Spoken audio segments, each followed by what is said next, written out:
Today, I'm going to prove why buying the cheapest house on the block in Ohio is a trap. Everyone thinks grabbing the lowest listing price means instant equity, but in Ohio, those bottom dollar properties almost always hide major deferred maintenance. So you might save 30 grand up front, but you'll end up spending another 50 when you have to replace the roof or new furnace or electrical system, all within the first year of owning a home. On top of that, you run into the appraisal ceiling.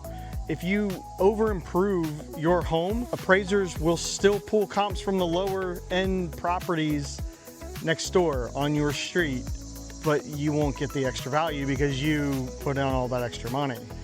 Then comes the resale day. When buyers tour the neighborhood, the street's overall curb appeal sets their first impression. If surrounding homes look run down or neglected, you will sit on the market longer and end up making price cuts just to get offers and people through the door. Instead of chasing the bottom price, target the mid-tier homes that only need some cosmetic updates, some paint, some wallpaper, that type of thing. Then those little things will pull up your equity along with your neighbor's house. Want to learn more? Check out the blog post on the website. Thanks.